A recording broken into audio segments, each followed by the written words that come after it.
मां रज़ामंद गुलो agriculture officer agriculture extension Larkana.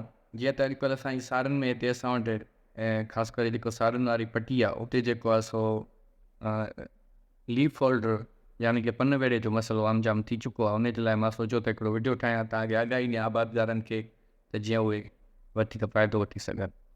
हाणे पन वेड़ो जेको आहे सो उहो छा कंदो आहे, जेकॾहिं तव्हां उनजी जेका मादी हूंदी आहे उहा अंडा लाहींदी आहे पन में।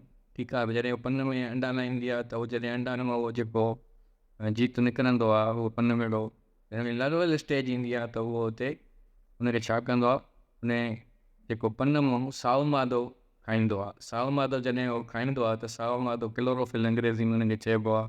त पोइ पन सुकिड़जणु शुरू थींदो आहे ऐं उहो पंहिंजी हिकिड़ी थुक बि कढंदो आहे, सेल्यूला हुनखे चवंदा आहिनि अंग्रेज़ी में। उनजे करे उहो पतो जेको आहे सो पाण में चिंबड़ी पवंदो आहे, जेके इनखे उर्दू में हिन जे करे हिनखे पताल पेड़ सिंधी बि चवंदा आहिनि।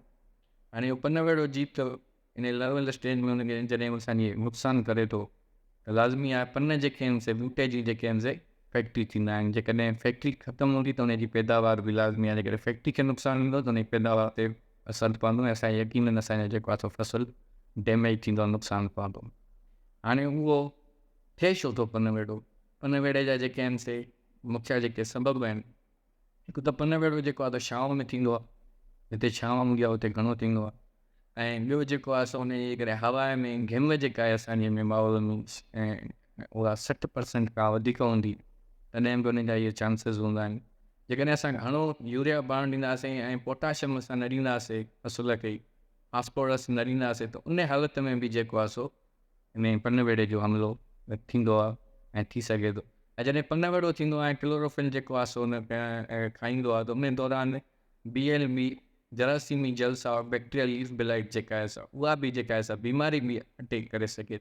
ऐं गंदगाह जे करे बि इहो थींदो आहे, जिते गंदगाह वधीक हूंदो आहे उन जे करे बि जेको आहे सो इहो पन वेड़ो लॻंदो आहे। हाणे असां चऊं था त पन वेड़े जा जेके आहिनि से हिनखे हल कीअं कजे, असांजे आबादगार जी पैदावार छो घटिजे। त पन वेड़े जे लाइ पहिरीं त माना उनजी ॾिसूं त उनजी जेका लेवल घणी आहे, केतिरी लेवल ते अचे त पोइ जेको आहे सो आबादगार कुझु करे या उनजे लाइ कोई स्प्रे वग़ैरह कजे। त उहो हिकिड़े ॿूटे ते जेकॾहिं हिकिड़ो लीफ ऑर्डर अची थो वञे पन वेड़ो, उते तव्हां उनजे स्प्रे वग़ैरह करे सघो था। जेकॾहिं हिक खां घटि आहे त ईअं तव्हां जेकॾहिं रेंडमली तव्हां पंहिंजे फसल में वञो ऐं तव्हां उते ईअं विचो वारी ॾिसो, जेकॾहिं हिक ॿूटे ते हिकिड़ो आहे त पोइ उनजे लाइ स्प्रे वग़ैरह कजे ऐं उनजो तदारक कजे।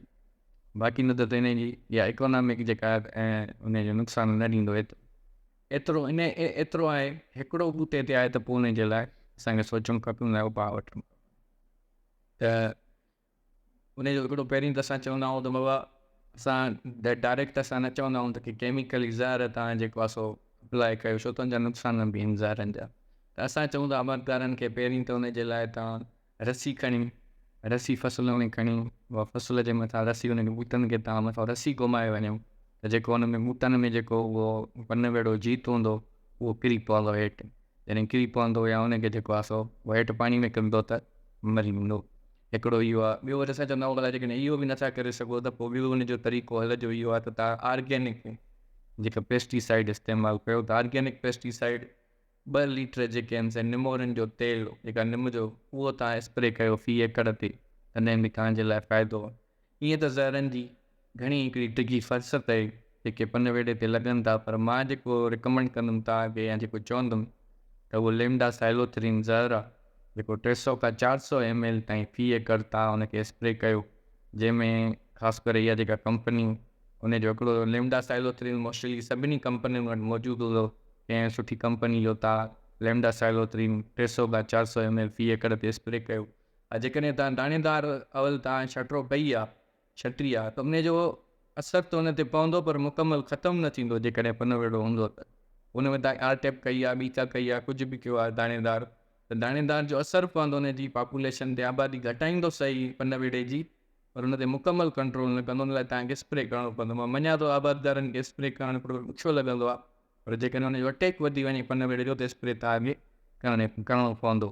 लेमडा साइलोथ्रीन जो स्प्रे कयो।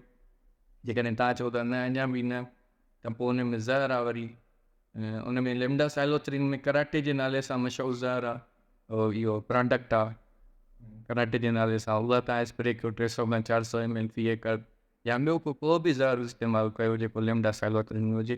उन खां पोइ जेको आहे सो वेटाको नाले सां 40 ग्राम जेका आहे सा पती, वेटाको मां बैंक शटो नथो चवां, स्प्रे थो चवां, 40 ग्राम जेका वेटाको आहे उन में जेको ज़हर आहे थायोमेक्थोक्सिन ऐं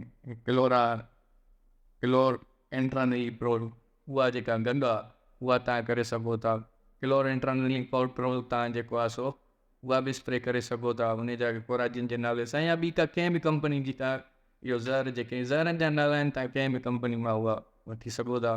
पर मां तव्हांखे जेका रिकमेंड कंदुमि त उहा तव्हां लिम्डा साइलोथ्रिन 300 खां 400 ml तव्हां स्प्रे कयो, यकीनन उहो ख़तमु थी वेंदो। महिरबानी।